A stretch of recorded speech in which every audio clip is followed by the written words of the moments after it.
Pues. Ah, no, ya yo me quité para Ya dejar está grabando. a los protagonistas que Ya hagan. está grabando. Sí, ya. Bueno, buenas tardes a todos. Gracias por acompañarnos hoy miércoles, como todos los miércoles de las últimas semanas.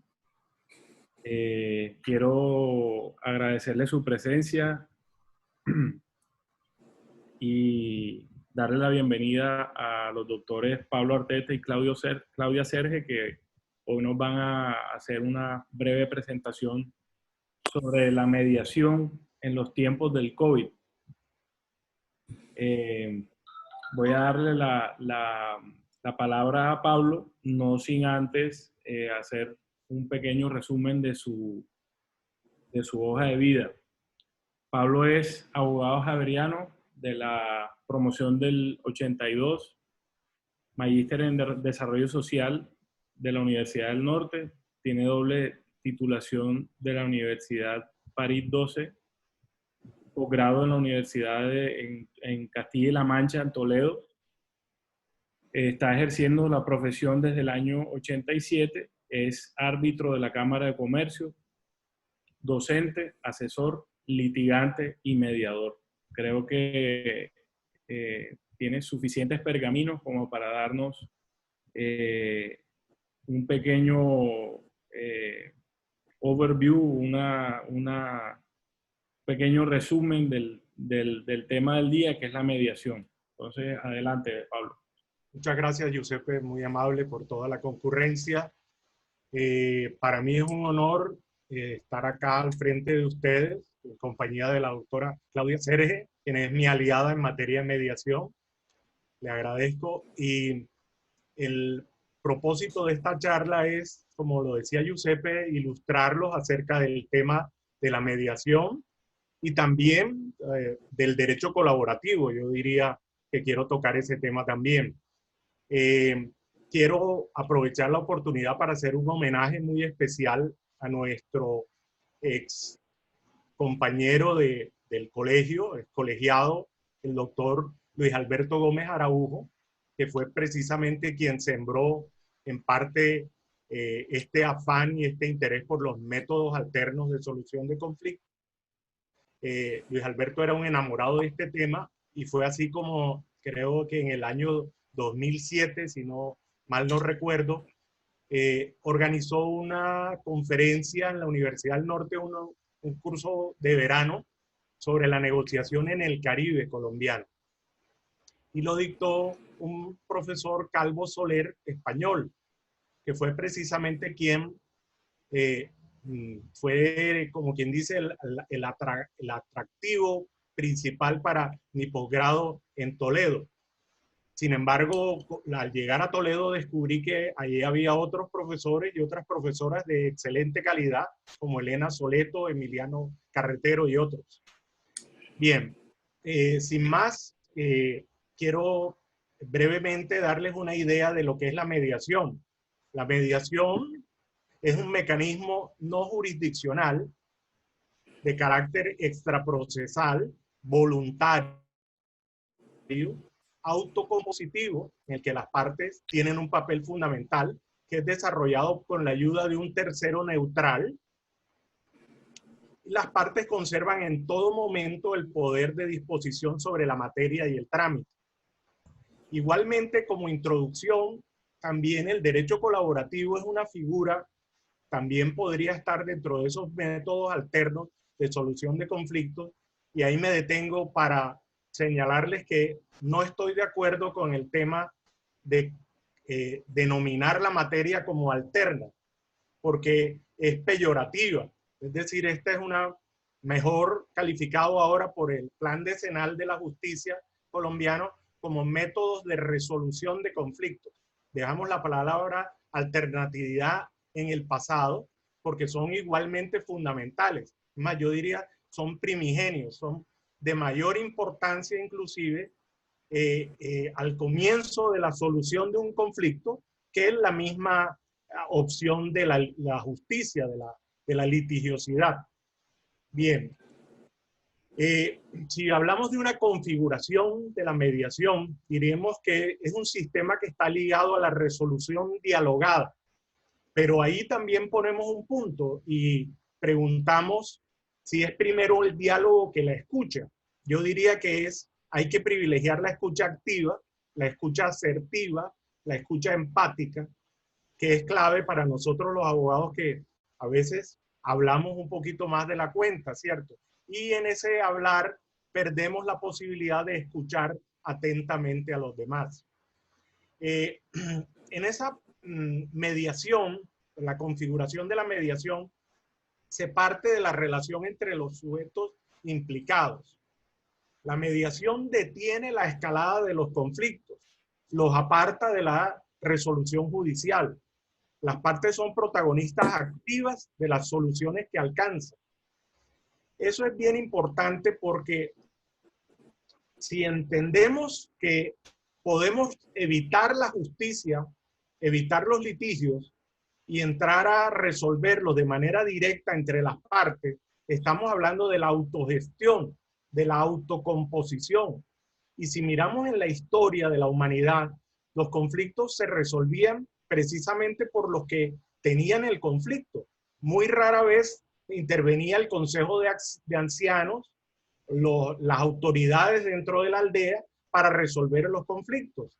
Pero generalmente las partes tenían esa posibilidad de resolver entre sí, las tribus nómadas, entre sí sin esperar que llegara un tercero, los conflictos que se suscitaban entre ellos. Entonces, la mediación nos habla de esa posibilidad de rescatar, la posibilidad de resolver nosotros mismos nuestros conflictos. Además de evitar la judicialización de determinados conflictos, se agiliza el trabajo de los juzgados. También podemos pensar que haya mediación intrajudicial y que haya la posibilidad de obtener soluciones responsables, autogestionadas y eficaces. El objetivo primordial del mediador es ayudar, facilitar, empoderar a las partes en la consecución de un acuerdo que les permita superar el conflicto. El propósito entonces es promover instrumentos que faciliten de forma ágil, con todas las garantías, la inteligencia de los conflictos. Fijar las mejores soluciones para las partes implicadas que habrán construido ellas mismas. Son las mismas partes las que se encargan de crear sus propias soluciones de manera que copiando y recibiendo el mensaje de la Escuela de Negociación de Harvard, ambas partes ganen, sea un gana-gana. No como ocurre frente a los juzgados, que generalmente hay un ganador y un derrotado, que además es condenado en costas. Sí, entonces ya insisto en el tema de que la alternatividad está agotada como denominación de estos mecanismos, por cuanto ya se conoce en el mundo como los ADR o los RAP, Adequate Dispute Resolution. Esos métodos de resolución de conflictos, como lo llama ahora el Ministerio de Justicia, complementan la justicia tradicional y desarrollan y consolidan las propuestas ya existentes. Bien, hay distintos ámbitos para el desarrollo de la mediación y Colombia no ha sido ajena a esas influencias. Por ejemplo, tenemos desarrollos importantes en mediación escolar, ahora nuevos desarrollos en mediación policiva, en mediación del derecho comparado, en empresa, en trabajo, en consumo, en mediación familiar, que es lo que yo llamo la prueba ácida de la mediación, porque si la mediación es útil para resolver conflictos tan complicados, tan imbricados como los de la familia, pues se resolverán todos los demás conflictos. Y en ese punto me atrevo a decir que no estamos propiamente en considerar que la mediación sea la panacea, ¿cierto? Estoy lejos de considerarlo. Es un mecanismo útil, ¿cierto? Pero no es la panacea. La mediación en los tiempos de COVID tiene importancia porque en el resto del mundo, en Europa, en Latinoamérica, en Estados Unidos, está muy presente, como en Colombia está tratando de serlo, la conciliación online y todos los mecanismos que se llaman los ODR, Online Dispute Resolution, para aquellos casos en los que sea aplicable. Entonces, cada vez más, por ejemplo, fíjense, estamos comunicados en esta conferencia a través de los métodos de comunicación en línea, la telemática, ¿cierto? La intervención de un mediador es importante que la precisemos respecto a que ahí es donde está la gran diferencia con la conciliación, ¿cierto? Y solo hasta este momento traté de hacer un parangón entre la conciliación y la mediación para resaltar la importancia de la mediación como el género. La especie es la conciliación. Sin embargo, en Colombia adoptamos este nombre desde el 2001, hace ya 29 años, con cierta razón y cierta lógica, porque Colombia es un laboratorio de conflictos. Entonces, se ideó esta forma inicialmente en Colombia, primero que en muchos otros países del mundo, para tratar de bajar la conflictividad. Y en esa razón de encontrar una diferencia con la conciliación, precisamente está el principio de la neutralidad. Luego veremos los principios de la mediación, pero destaquemos el de la neutralidad. Es decir, el mediador no puede hacer propuestas o imponer soluciones.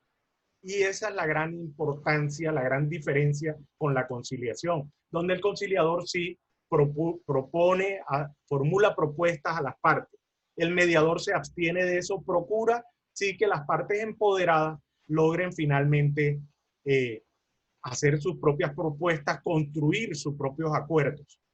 Bien, en el derecho comparado podemos hablar de que existen países con una fuerte raíz moral o consuetudinaria, como por ejemplo Japón, donde la condena social por el uso de las vías no pacíficas de resolución de conflictos provoca que la mayor parte de los litigios se resuelva al margen de los tribunales. Entonces vemos cómo en Japón se prefiere en esos países que no haya conflictos entre particulares. No es que no haya conflictos entre particulares, es que no se hayan visto afectados por el fuerte incremento de la litigiosidad y su complejidad en estos últimos años. Sucede que la resolución por vía adversarial no constituye una opción, sino un último recurso. De ahí la importancia de tener este como un aspecto principal, ¿cierto? Y en cambio la jurisdicción sea el último recurso. Bien, siguiendo con el derecho comparado, en la mayor parte de los ordenamientos jurídicos, el acuerdo al que llegan las partes tiene el valor de una transacción. Voy a enumerar rápidamente los principios que ilustran la mediación. El primero de ellos es conocido por nosotros porque hemos oído hablar muchas veces oímos hablar muchas veces a nuestros profesores de la libertad o autonomía de la voluntad privada, que lo recuerdan. Pero acá está más vinculado al principio de la flexibilidad y del poder discrecional decisional de las partes. Es decir, este es un mecanismo altamente flexible, que si lo legisláramos, que ya ha habido algunos intentos en el 2015 en Colombia, un decreto de la Agencia Nacional de Defensa Jurídica de la Nación, que prevé que ese centro funcione como un centro de mediación para las entidades públicas, estatales, pues finalmente eso no ha tenido mucho éxito, todo el éxito que debiera. Pero finalmente el principio de la flexibilidad podría verse afectado en la medida en que hubiera mucha normatividad al respecto. Es preferible que este se vaya dando por vía de la consensualidad. El segundo principio es el de la confidencialidad, que está muy ligado al secreto profesional, que es un presupuesto esencial de la mediación. El tercero es lógico, el de la imparcialidad, no actuar con favoritismos o con perjuicios personales respecto a alguna de las partes. El cuarto principio es la equidad del procedimiento o igualdad de armas, diferente del principio del debate contradictorio. El quinto es el de la economía procesal y sus diferentes expresiones, la eficiencia, la eficacia, la celeridad, la economía. Por sexto principio tenemos el de la neutralidad, que no propone ni impone soluciones. Su misión es reequilibrar la posición de las partes para que dispongan de la igualdad de armas para hacer valer sus pretensiones.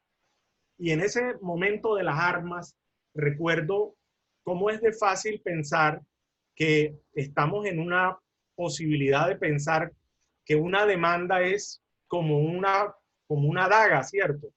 Y que una excepción es como un escudo. Entonces, eso nos hace pensar en un combate, en una batalla. Aquí, pues la idea es desarmar los espíritus en la mediación. Bien. ¿Por qué se interviene un conflicto? ¿Por qué existen los conflictos? ¿Para qué existen los conflictos? Son connaturales al hombre y la pregunta es si los conflictos son buenos o malos. Podría pensarse, los que no han hecho un análisis juicioso de los conflictos, que los conflictos son negativos, pero para nosotros los abogados los conflictos son positivos, ¿cierto? Nos traen trabajo, pero además son dinámicos porque toda esa relación, yo les pongo como ejemplo a los estudiantes, el tema de que esos novios que van dándose besitos todo el tiempo y tratándose cariñosamente todo el tiempo, no hay que creer tanto en eso, ¿cierto? De eso tan bueno no dan tanto. Es decir, realmente en la relación humana y en la relación amorosa, pues se dan conflictos, como en todo aspecto. Y precisamente los conflictos enriquecen las relaciones. Bien, yo creo que con eso puedo pasar a la conclusión que dice, por cómo resolver los conflictos. Hay que abordar un conflicto a la vez. Hay que entender los intereses de ambas partes, asegurar que la solución se implemente, hacer ajustes necesarios para alcanzarla. En definitiva, lo que la mediación quiere es construir puentes a favor de la cohesión social y del bien común, sin olvidar que la mediación se apoya en un concepto de corresponsabilidad, lo que implica que en buena parte de la responsabilidad de la solución del conflicto debe ser asumida por los propios ciudadanos afectados. La tarea entonces es, uniendo esfuerzos, ayudaremos a producir un cambio cultural de primer orden que acabará siendo beneficioso para todos, a corto y a largo plazo.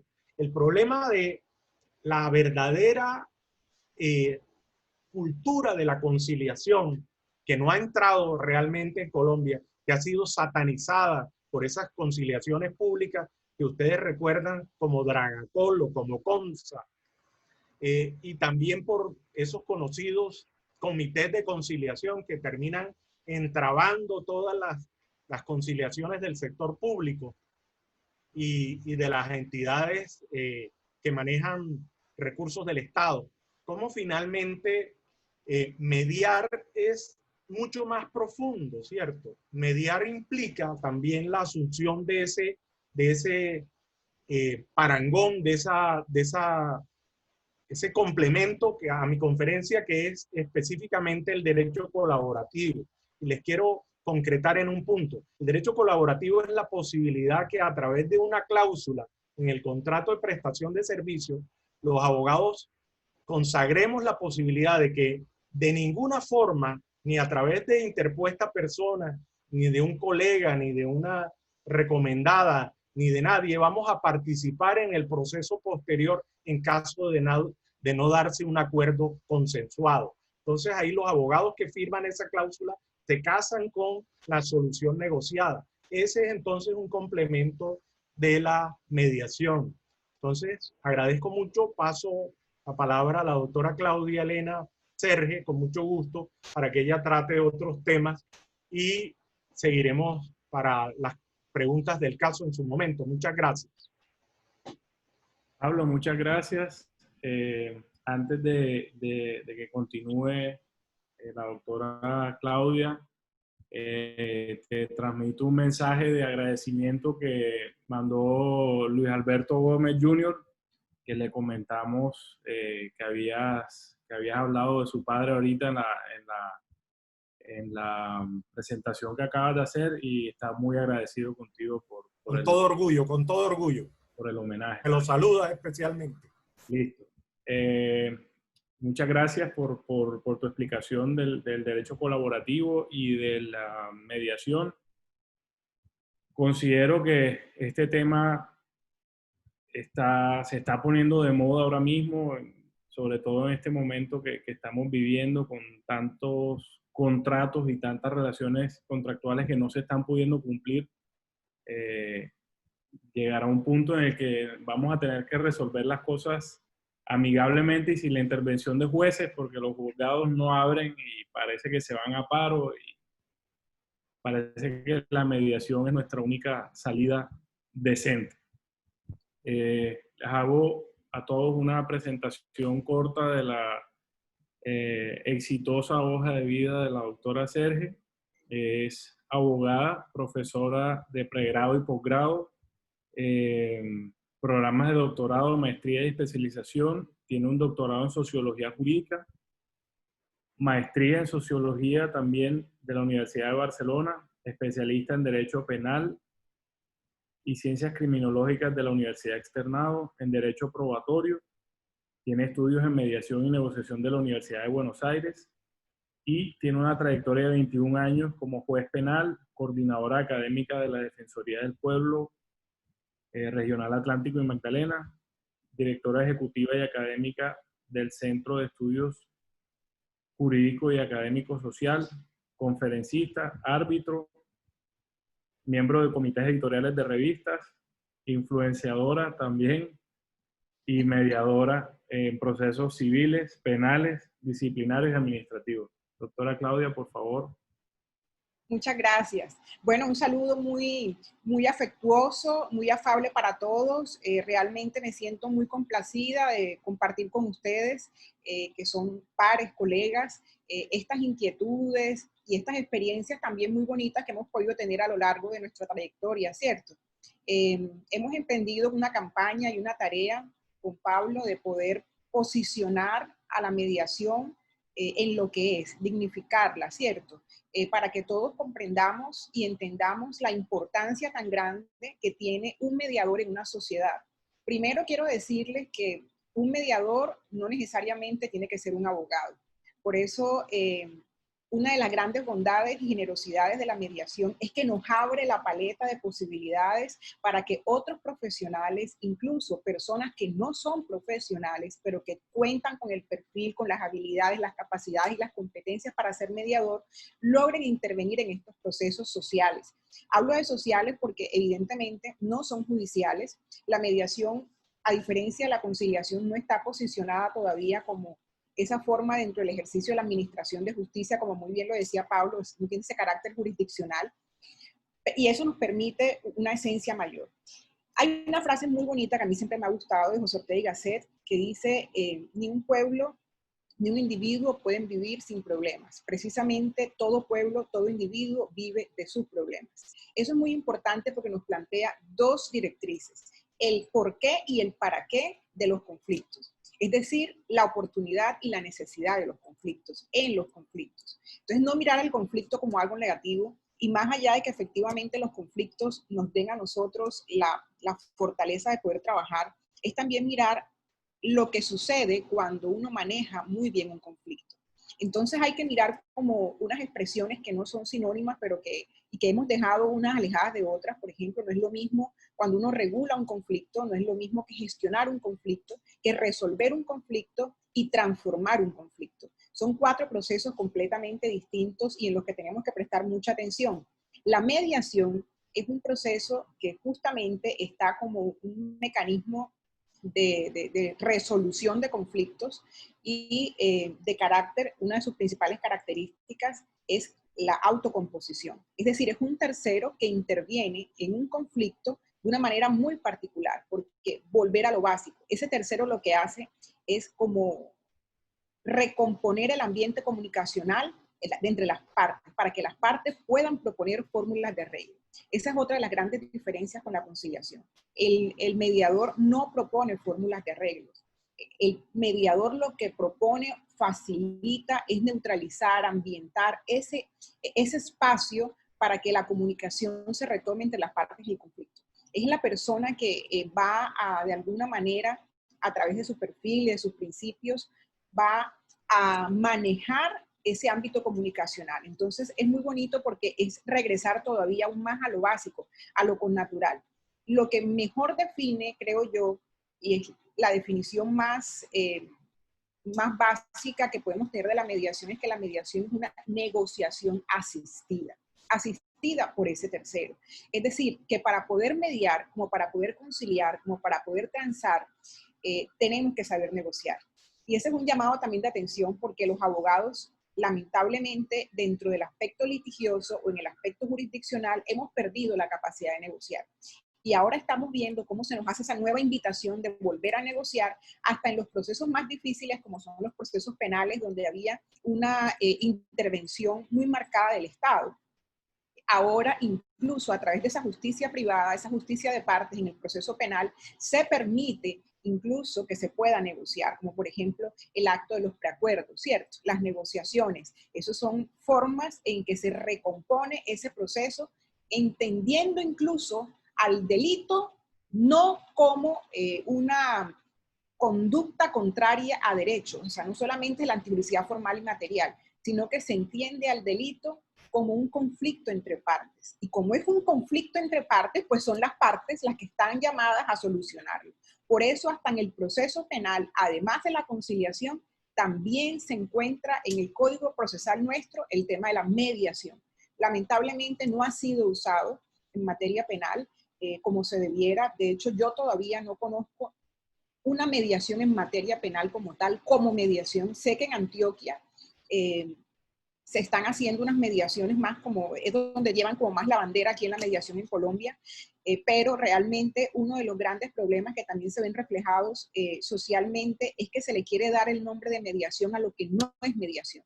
Entonces, hacen como intentos de conciliación, pero se les llama mediación. Entonces uno observa que definitivamente no cumplen con esos parámetros y con esas características propias de la mediación, y es uno de los llamados también de atención que los mediadores hacemos, ¿cierto? Hay que darle el nombre a las cosas que tienen y llamarlas por su nombre. Entonces no podemos desconfigurar y desnaturalizar una figura de la mediación y convertirla en una cuasi conciliación. Eso no es viable y por supuesto que no es algo que dé los mejores resultados. Otro de los aspectos como a tener en cuenta en la mediación frente a lo que nos conversaba pues Pablo, y muy importante, son las características de la mediación. Número uno, la cooperación. La cooperación en grande, es decir, entre comillas, subrayados. Esta es como la principal característica. ¿Y por qué la cooperación? Porque es lo que nos permite como principio que descarguemos nuestras cruces y entendamos que solamente si logramos que las partes logren comprender y entender la dinámica de la mediación sobre la base del principio de cooperación entre ellos, es que podemos llegar a un arreglo. Si no, no es posible. Entonces, hay que invitarlos inicialmente a cooperar, a que cada uno tiene que entregar una parte y sacrificar una parte de sus pretensiones para poder ir a la pretensión mayor que va a servir justamente a ambas partes. Por supuesto, hablamos de partes y no de personas, porque también sabemos que las partes pueden estar compuestas por diferentes personas. Una parte, un conflicto, por ejemplo, organizacional, un sindicato es una parte y puede estar compuesto por 100, 120 personas, ¿cierto? Entonces es como lo apropiado.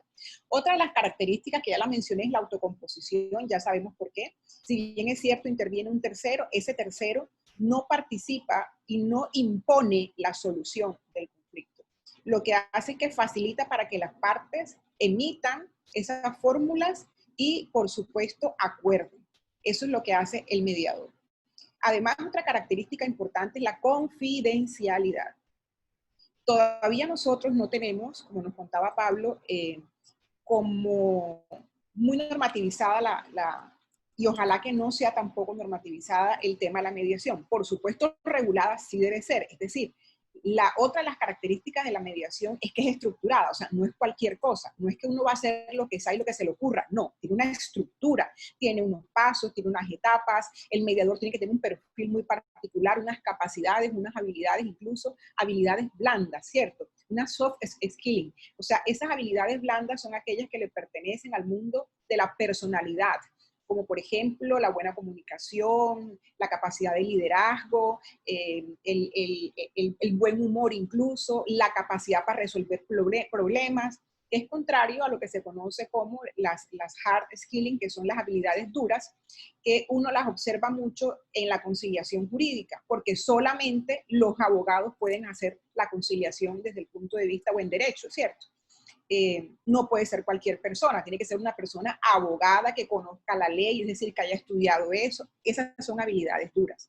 Entonces, miren cómo hay unas características muy particulares que tenemos que tener en cuenta nosotros a enfrentarnos al mundo de la mediación, como son cooperación, autocomposición, confidencialidad, y para eso se debe firmar un acuerdo. Es muy importante firmar un acuerdo de confidencialidad, porque los conflictos que se pueden hacer en mediación son conflictos de todo tipo, conflictos laborales, conflictos familiares, conflictos vecindales, conflictos policiales, conflictos escolares, conflictos interpersonales, es decir, de cualquier tipo. Y por eso es importante el acuerdo de confidencialidad y explicarle a las partes que efectivamente lo que ahí se diga debe quedar justamente ahí, ¿cierto? No debe trascender ni por ellas, ni mucho menos por el mediador, porque el mediador tiene una base axiológica comandada por la ética, la responsabilidad, ¿cierto? Y eso hace que evidentemente la neutralidad debe ser muy prolijo en el ejercicio de una herramienta tan importante, porque como les digo, más que jurídica, es social.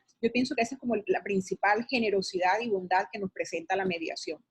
Además de eso, tiene la característica que nos regala la economía en el tiempo, ¿verdad? En el tiempo, y por supuesto también nos permite generar unos honorarios dignos, que es también una de las, como de los mitos a desestructurar. Los abogados en su mayor parte piensan que si se van a un litigio, entre más dura el litigio, más plata se gana, y no hacen realmente la conversión entre lo que es invertir tiempo, ¿verdad? El tiempo que se lleva y el dinero, y cuánto se devalúa el dinero en todo ese tiempo. Entonces, esto también es un aspecto muy importante a tener en cuenta como abogados, porque podemos percibir los honorarios de una manera muy rápida, más rápida que en un proceso judicial, y les aseguro que la satisfacción es mucho mayor, porque no es lo mismo cuando uno pelea por otro y se lleva todas esas cargas litigiosas y efectivamente sale a favor un fallo a nuestro, a cuando uno como abogado ayuda a que dos partes que han perdido y han roto la comunicación entre ellos vuelvan a recuperarla y lleguen a un acuerdo. Eso, por supuesto, le representa a uno, por lo menos a mí en mi caso, me representa un beneficio mayor personal, porque más que esa parte judicial y jurídica, y que esa competencia como abogada, pues representa una competencia más humana. Por lo tanto, yo sí pienso que la mediación es un proceso y un mecanismo que humaniza mucho más el tema del conflicto, ¿sí? Dentro del proceso de su resolución. Otra de las bondades que tiene la mediación, y que por eso estamos haciéndole todo este marketing pedagógico a la mediación, y estamos tratando de venderlo de la mejor manera, no como la única, pero yo sí pienso que es una de las soluciones más viables, más posibles, más necesitadas, más urgentes, porque imagínense, un país como el nuestro, una cultura conflictiva, o sea, una cultura del conflicto en la que hemos vivido nosotros, eso corre por nuestro ácido desoxirribonucleico, por nuestro ADN, hemos sido todos paridos dentro de esta cultura del conflicto, tanto conflicto armado, como conflicto no armado, pero sí conflicto social, ¿cierto? Generado por una violencia de carácter estructural.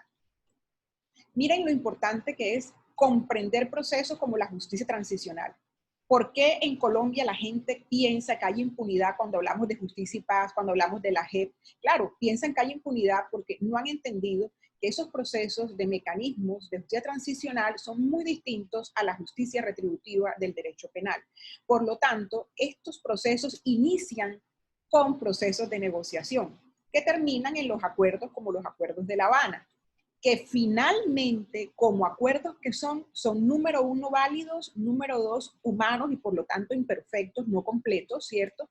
Pero número tres, deben ser validados, porque qué cosa más bonita que la que dos partes logren llegar por fin a un acuerdo y logren generar un espacio y una dinámica de post-conflicto.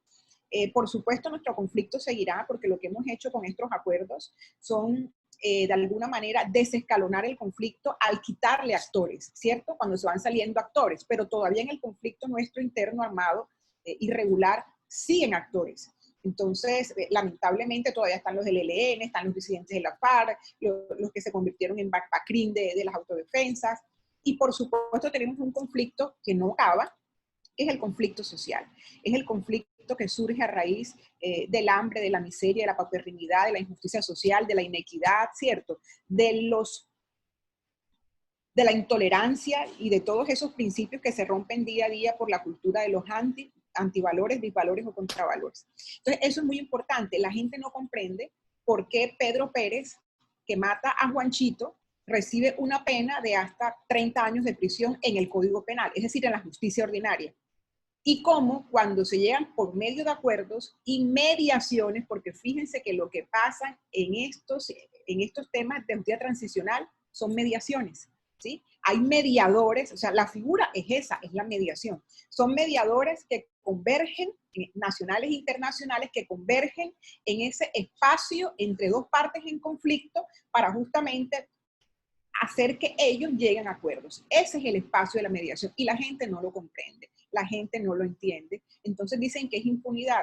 No, son dos criterios de justicia distintos. No es lo mismo justicia transicional a justicia restaurativa, a justicia retributiva, a justicia social, a justicia terapéutica. O sea, cada vez que le colocamos un apellido a la expresión justicia, nos ubica en un espacio diferente, con unas formas de proceder y de actuar distintas, pero finalmente yo siempre he dicho que para hacer justicia no hay que ser jueces, hay que ser justos. Por eso podemos hallar muchos criterios de justicia por fuera del escenario de la administración judicial, que para mí incluso no es, siempre la critico, incluso estuve como juez y en algún momento postulada a magistrada de justicia y paz, y les comento que desde adentro puedo decirlo, o sea, yo conozco perfectamente el sistema y lo que puedo decir es que hay muchas sentencias que uno puede emitir de carácter injusta y que uno ve de carácter injusta.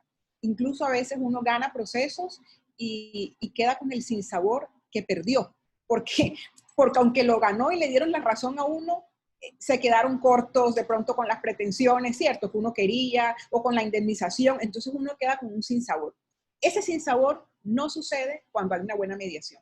¿Por qué? Porque lo que resulta en ese proceso le va a favorecer a ambas partes. Y como fue producto de su propia negociación, entonces ambas partes entregaron lo que quisieron entregar y poner en la mesa y renunciar, y ambas partes van a recibir lo que percibieron que era lo mejor para las partes. Entonces, cuando se levanten de la mesa, ambas partes sencillamente se van a levantar siendo ganadoras. Ese es el win and win. En cambio, en un proceso judicial, nunca ambas partes van a ser ganadoras. Y además, el criterio del fallo es un criterio impositivo, es un criterio imperativo, es un criterio impuesto. Nunca vamos nosotros a poder pretender que nuestro problema sea solucionado por alguien, por un tercero, de la mejor manera posible. La mejor manera posible en la solución es cuando las partes del problema encuentran la solución. Esa es la mejor manera. Entonces, el llamado de atención es para que las partes puedan encontrar en esos terceros llamados mediadores un gran espacio para la justicia que es propiciada incluso por ellos mismos al recuperar la comunicación perdida. Por eso volvemos a lo básico, volvemos a la comunicación y a la negociación. Yo no sé en qué momento nosotros perdemos la capacidad de negociar, porque desde niños nosotros empezamos, ¿cierto? Sin tener que asistir a la escuela de Harvard, y escuchar y leer a Robert Fisher y su combo, nosotros inmediatamente cuando somos chiquitos y nuestros hijos, nuestros sobrinos, desde pequeñitos comienzan a negociar con nosotros y nos dicen, mami, papi, ¿será que si yo hago esto de tal manera, tú me das esto de otra? Eso es una negociación. Entonces yo no sé en qué momento, si ellos no han estudiado eso, nacen con eso. Eso quiere decir que si nosotros venimos con ese chip, es muy natural, así como el conflicto es connatural a la esencia del ser humano, la negociación también lo es. Si cada uno de nosotros es insumo o cuenta con un insumo para el conflicto, para el problema, también cuenta con el insumo para la solución del problema. Y es lo que no hemos querido entender. ¿Por qué siempre buscar a otros para que nos solucionen los problemas? Entonces, y no pierde la razón de ser del abogado. Entonces si solucionan ellos, perdemos como abogados nosotros. No, porque tú puedes convertirte en abogado mediador, como en el caso de Pablo y yo. Fíjense que yo, por ejemplo, cuando voy a realizar algún proceso o alguien me invita a que participe en un proceso litigioso, una de las condiciones que yo le coloco a esa persona, si ya es litigioso el proceso, ¿cierto? Si ya es litigioso, es que si tengo todavía la oportunidad para negociar, si lo puedo hacer, si lo acepta. Y me dicen, si sí lo acepta, yo acepto. Pero si me dicen que no, yo no acepto. Porque es que hay partes en conflicto que quieren, a través de la labor del abogado litigioso, obtener más venganza que justicia. Entonces uno se da cuenta de eso. Y cuando uno se da cuenta de eso, uno dice, Dios mío, ¿para qué cargarse uno con tantos problemas que tiene uno, tantas situaciones, para también cargarse con los problemas del otro? Cuando uno realmente puede ser un agente que ayude a descongestionar esa problemática social e individual y personal. Entonces esa es como una de las grandes invitaciones que también tiene todo este fenómeno de la mediación. En materia penal les comentaba que yo me siento pues huérfana porque esa es mi área de acción y todavía no he podido participar, ver esa figura dentro de ese espacio que es muy necesitado. Pensaría yo que el más necesitado de todos. Ese mediador entra a hablar con las dos partes en conflicto, que sería no la fiscalía y el acusado, no. Estas son las partes en el proceso penal, pero las partes en el conflicto son el victimario y la víctima. Y entonces ahí el mediador logra que estas dos partes hablen y logren llegar a un acuerdo, por supuesto, dentro de lo que puede generarse en el término de la reparación, ¿cierto? De la reparación de perjuicios que ustedes saben que va mucho más allá de la mera indemnización.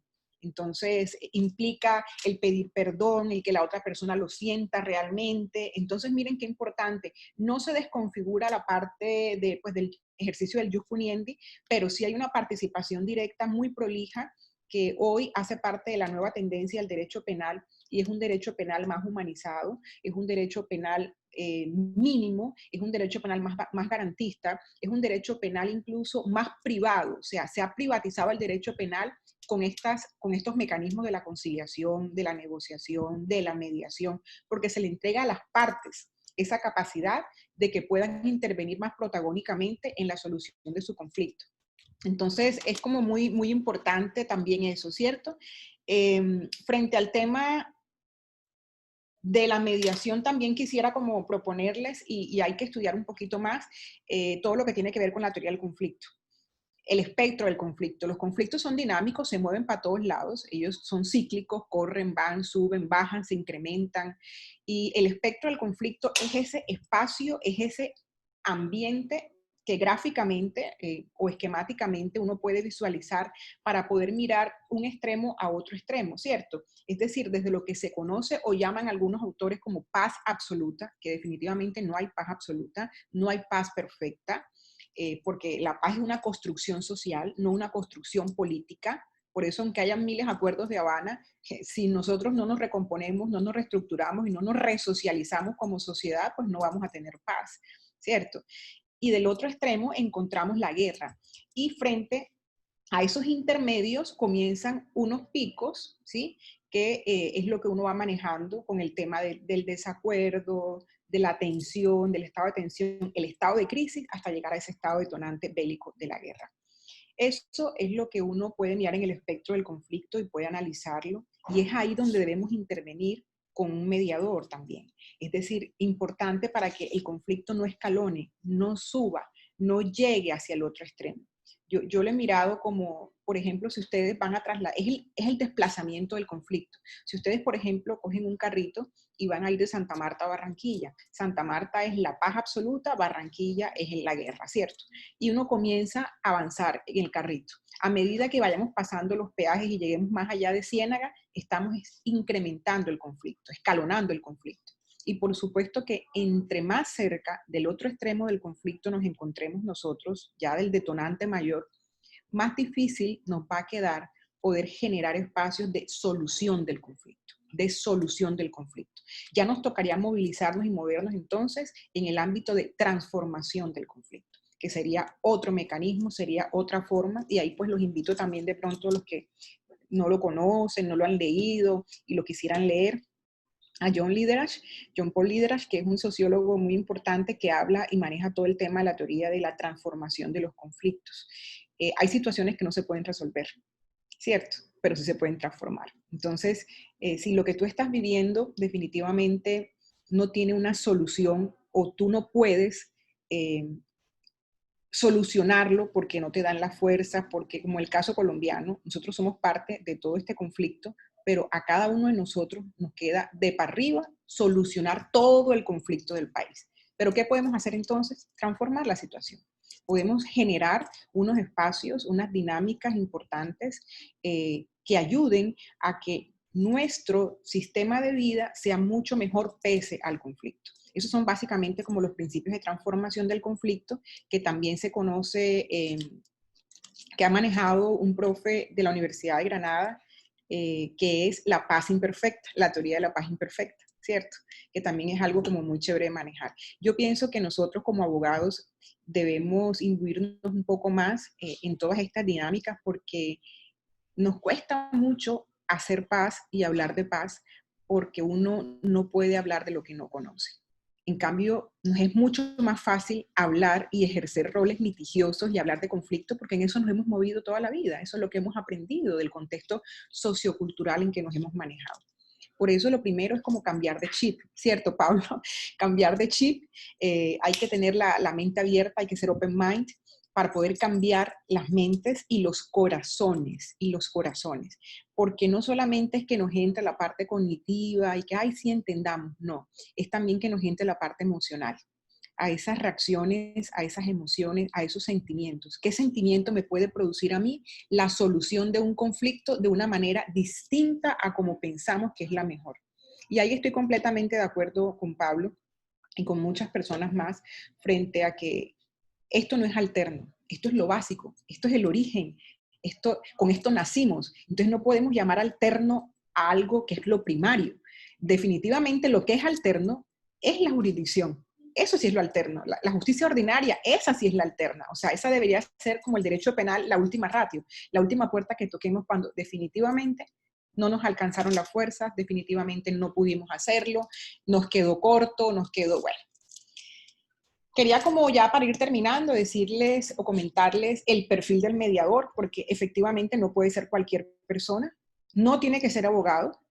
Yo les cuento que yo participo de procesos académicos en especializaciones y maestrías de resolución de conflictos, donde no son solamente abogados, sino que es un grupo heterogéneo y hay trabajadores sociales, hay psicólogos, hay ingenieros, hay abogados y hay unos resultados estupendos. De hecho, una de las grandes experiencias ha sido en La Guajira y se las traigo a colación porque justamente desde el punto de vista ancestral, la cultura guayú tiene un mediador por naturaleza, que es el conocido palabrero, ¿cierto? Es esa persona que lleva la palabra. Miren qué importante es. Hay que retomar la herramienta comunicacional. Quien no tenga competencia comunicacional, comunicativa, no puede ser un mediador. No puede ser un mediador. Aquí no basta ser solamente acertados. Aquí hay que ser asertivos, que es distinto, ¿cierto? Hay que ser asertivos en todo lo que uno va generando, va haciendo, va diciendo, porque una de las características o de las herramientas, mejor aún, que debe usar un mediador dentro de la técnica de la mediación es el parafraseo. Es el parafraseo. Yo como mediador debo parafrasear lo que cada parte me está diciendo a mí dentro de la sesión. ¿Y para qué parafraseo? Señor, o sea que lo que usted, luego que él hace su relato, ¿no? Señor Juan, lo que usted me ha querido decir entonces es que la señora Marianita no se siente a gusto con usted en el campo laboral por esto, por esto, por esto, por esto. ¿Es así? Él dirá, sí, es así. ¿Por qué es importante el parafraseo? Número uno, porque ya yo no estoy gritando como de pronto lo gritó él. Ya yo no estoy usando de pronto un término soez como de pronto lo dijo él. Ya yo estoy neutralizando el tono, el vocablo que estoy usando. Le estoy dando la oportunidad a quien dijo eso que escuche, que se escuche a través mío para efectivamente corroborar si es eso o si le falta o si le sobra o si definitivamente no. Y le da la oportunidad a la otra parte de que definitivamente abra sus oídos y su corazón para escucharnos. Yo no sé si a ustedes les ha pasado, creo que a todos, que cuando uno se predispone con alguien porque le ha dicho algo feo a uno o uno le ha dicho algo feo, uno no quiere ni escucharlo, uno no quiere ni verlo. O sea, me aterra la idea de tenerlo enfrente. O sea, uno cierra todo canal de comunicación, ¿cierto? Y eso es muy importante, entonces, para el mediador. El mediador abre nuevamente ese canal de comunicación a través del parafraseo. Y ese es algo que es muy característico, que no está en la conciliación. El parafraseo es una de las herramientas o una de las técnicas más importantes, creería yo que la más importante dentro del proceso de la recuperación. Entonces, ¿quién es mediador? Una persona que sea neutral, objetivo, flexible, inteligente, paciente, ágil, empático. No solamente basta ser simpático, agradable a la vista, a los oídos, hay que ser empáticos, agradable al corazón. Es decir, ponernos en los zapatos de la otra persona. Hay que ser sensible, respetuoso, un oyente activo, observador, creativo y reclusivo, enérgico, persuasivo, perseverante, con sentido del humor, honesto, por supuesto que sepa tomar en algunos casos distancia y sobre todo que sea una persona confiable. El mediador debe usar una técnica del lenguaje muy prolijo, debe ser una persona, como dice la esposa del rey, no solamente debe serlo, sino parecerlo, lo mismo debe ser un mediador, una persona muy prolija, tanto en apariencia, es decir, en forma como en fondo, en lo que dice, en cómo se expresa. Imagínense ustedes un mediador que llegue a un sitio y apenas inicie la sesión, diga, bueno, aquí habemos 5 personas. Imagínense, o sea, inmediatamente uno parte diciendo, wow, si no sabe hablar, no conoce del lenguaje y del léxico, ¿cómo va a ayudar a que nosotros recuperemos el lenguaje perdido? Entonces, es muy importante también eso, ese valor de la comunicación. También tiene que ver y saber a fondo la disputa. Ojo, el mediador no puede mirar solamente la punta del iceberg. El mediador tiene que lograr sumergirse en el océano y nadar hasta el fondo y darse cuenta de qué magnitud es la base del iceberg. Porque la punta es solamente el detonante, lo que logra verse así, y eso no soluciona el problema. Pero cuando él se mete en el fondo y se da cuenta, miércoles, lo que parece que es un problema de no pago laboral, de una creencia, va más allá. Va más allá porque esta persona tiene un resentimiento con su jefe, con el que ha trabajado más de 20 años y no le ha pagado, pero no solamente no le ha pagado, sino que no le ha dado la cara. Entonces uno se da cuenta que además de que no le han pagado, tiene un resentimiento porque con todo el sentido de pertenencia que en 20 años le ha dado a la empresa, siente que no ha sido recíproco. Entonces miren cómo son esas cositas que uno tiene que ver como mediador y que no son así de fáciles mirar, ¿cierto? Finalmente, el mediador lo que hace es facilitar el proceso de resolución de esa disputa, clarifica los intereses. Uno nunca puede trabajar en mediación con posturas, con posiciones, con caprichos. Ahí no se puede mediar ni negociar absolutamente nada. Uno tiene que aprender a trabajar e identificar, son sencillamente intereses. Básicamente, eso es como lo que puedo yo aportarles a ustedes desde la mediación. Faltarían muchas cosas más por decir, pero sé que el tiempo es limitado. Y queríamos ir a compartir con ustedes para que nos convirtamos en multiplicadores de esta gran necesidad, en formador de formadores y para sembrarles de pronto un poquito también a ustedes, si no la tienen y si ya la tienen, aumentárselas todavía más, el entusiasmo y la visión de lo que podemos llegar a hacer dentro del ejercicio de nuestra profesión. No solamente peleando, porque la mejor pelea es la que no se da. Y definitivamente la mejor solución es la solución que se llega a través de un acuerdo. Muchas gracias. Muchas gracias, doctora Claudia. Muy interesante la presentación. Quiero abrir unos minuticos, un espacio de unos minutos por si acaso alguien tiene alguna pregunta para Pablo o para la doctora Serge. Bueno, yo me permito primero que todo felicitar a los dos conferencistas. Ha sido una excelente charla, muy ilustrativa, muy positiva. Tengo 2 comentarios, doctora Claudia. Tú nos hablas de la posibilidad de trasladar al sistema penal estos mecanismos de solución de conflictos. Sin embargo, me pregunto, ¿cómo hace uno para hacerle entender a las partes de un conflicto penal, como son la víctima y el victimario, que eso se puede dar cuando a nosotros como abogados nos han enseñado que la acción penal es pública? Es decir, ¿cómo hacemos el esfuerzo de enseñarle a la gente, decirle, mire, aquí hay una acción del Estado, porque se trata de un proceso penal, pero usted también puede intervenir y puede solucionar, entre comillas, su conflicto con el victimario o con la víctima. Es un proceso un poquito más complicado, pero me imagino que tú sabes muy bien de cómo hacer ese ejercicio, ¿no? Sí, señor, fíjese, no es una posibilidad porque está, o sea, no es que uno creería que se puede hacer, no, está consagrado en el Código de Procedimiento Penal, o sea, tanto la conciliación como ese requisito de procedibilidad, porque no es para todos los delitos, ¿cierto? Son para los delitos que son querellables, los delitos que por supuesto son desistibles, esos delitos que, como son querellables, a las partes le asiste el interés legítimo, es a la parte afectada, ¿cierto? El Estado, si no hay una querella, el Estado no puede de oficio intervenir. Entonces, por eso, en esa clase de delitos. En la mediación también aparece regulada en el Código de Procedimiento Penal. O sea, no hemos dado el paso, no nos hemos atrevido, nos han faltado, como siempre, de pronto más que tenemos muchas más iniciativas y nos faltan los recursos, especialmente los recursos en personas, en los recursos técnicos, qué sé yo. Ese diálogo se abre justamente cuando vamos a trabajar el incidente de regulación de perjuicios y todo este tema. Ese diálogo se abre y pienso que es necesario porque hoy el derecho penal tiene justicia restaurativa, que antes, digamos, no era tan marcada.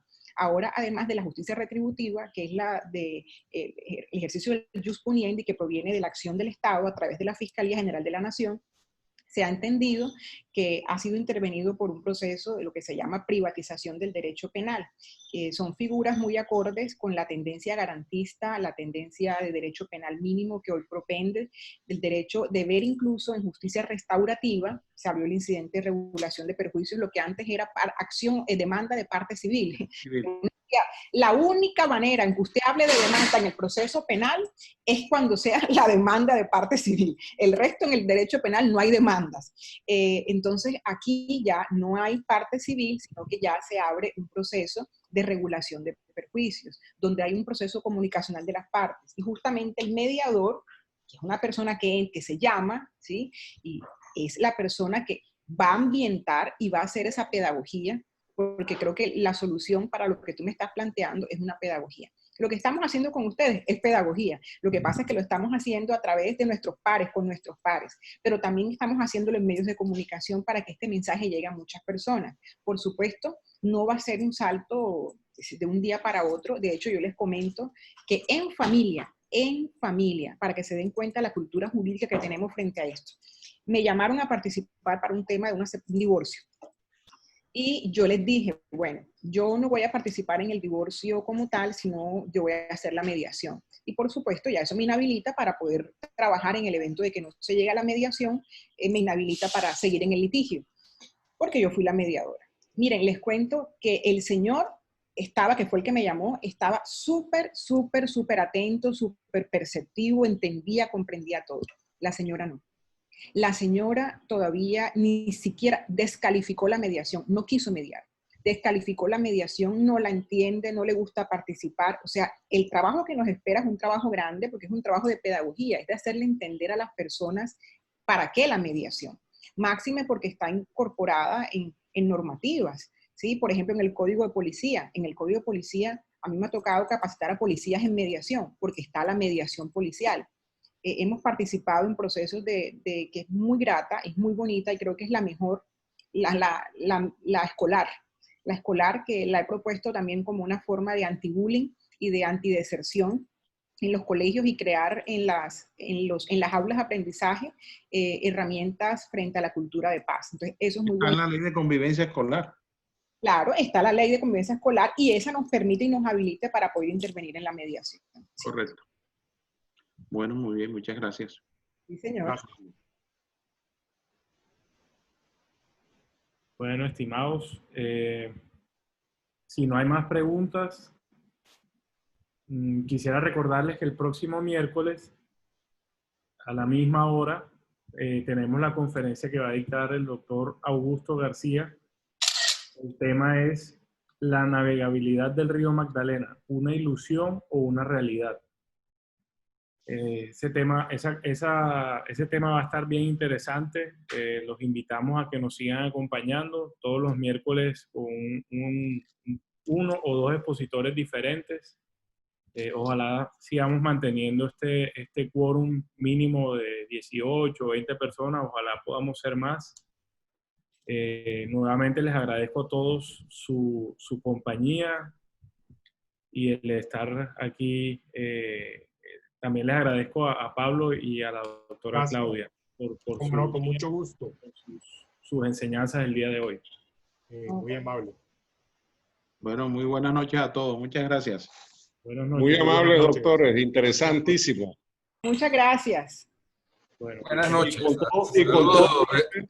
Y con todo respeto, con Pablo debo reconocer que me gustó mucho más la doctora. No, pero Pablo no se pone de bravo, ¿cierto, Pablo? Porque No, al contrario. queda sin partner, Pablo. El No te doctor pongas Anaya. de bravo porque quedas sin partner en este tema. No, pero ese es primo mío, es primo mío. De acuerdo con el doctor Anaya. Saludos desde Panamá. Un placer. Muchas gracias. Saludos. Gracias, Gil. Gracias, Gil. hasta luego. De verdad que gracias, Pablo y Claudia, sobrados. Muchas gracias. Gracias, felicidades. Súper, súper. Excelente presentación, muy interesante los planteamientos que se hacen.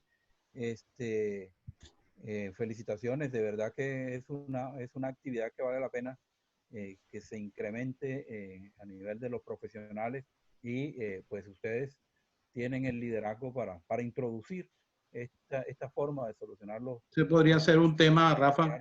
Nosotros los abogados litigantes en nuestros procesos, en enfocar desde otra perspectiva la eventualidad de resolver las causas y los problemas que nos plantean en nuestra oficina. Muchas gracias. Mira, antes que se desconecten, está la doctora Liliana Caicedo. Le damos la bienvenida a este grupo, doctora Liliana. Es invitada de Pablo a esta charla. Yo estaba viendo un rostro muy simpático que no reconocía. Pero te la presento, Pablo. Mucho gusto. La doctora Águeda también, María del Pilar, Carolina Izaza, Ay, Estela Bello, Caro Izaza. Leonor Consuelo. Pablo tiene sus fans. Sí. Pero quería aprovechar un momentico también para decirles que ayer conversé con el doctor Edgar Munevar y es posible que se dé una charla sobre derecho colaborativo al interior del Colegio de Abogados Javerianos Nacional, ¿cierto? Que también estaría en llave con otros colegios del Rosario, de los Andes, de la Nacional, precisamente para impulsar el tema del derecho colaborativo que debe ser precisamente ambientado en el tema de los colegios de abogados. Entonces él la cogió con muy buena interés la propuesta, vamos a ver si se consolida. Pero ahí no cabemos en la pantalla. ¿Cómo? No, porque ahí sí nos conectamos con el de nivel nacional que caben 500. Nada más cabemos 100. Bueno, pues. Pero ahí sí, Hola. Y aquí en Barranquilla, Ajá. perdón, aquí en Barranquilla hay una buena base. Hay, yo no sé, pero por lo menos como 15 promociones de negociadores y solucionadores Claro. de conflictos de una especialización de la Universidad del Norte que nuestro querido Lucho Gómez, y fuimos los que pudimos participar en eso, creados con ese concepto, y tenemos el chip un poquito cambiado, que eso es en uno mismo, en las personas, en la sociedad, cambiar el criterio de la forma de solucionar conflictos. Entonces aquí hay base donde ustedes pueden arar y empujar ese tema. Gracias, Iván. Gracias. Sin duda. Ese ha sido un buen esfuerzo de la Universidad del Norte y tenemos que capitalizarlo. La verdad que muchísimas gracias. Muy positiva la charla y creo que la podemos aplicar en muchos ámbitos. Espectacular. Bueno, y a la orden en lo que también necesiten, Pablo, tú sabes que cuentan conmigo, todo el colegio. Por supuesto. Necesitan otra temática, aunque no sea de mediación, sino otra que pueda también socializarle con el mayor de los gustos. Ya sabemos, doctora. Claudia, muchas gracias. Muchísimas gracias. Te voy a recomendar, sí, que te busque buenos socios. Muchas gracias, María Teresa, Pablo y Claudia Elena. Excelente participación. Gracias, Lili, muy amable. Un abrazo. Buenas noches. Buenas noches. Buenas noches. Chao. Que estén bien, nos hablamos. Adiós.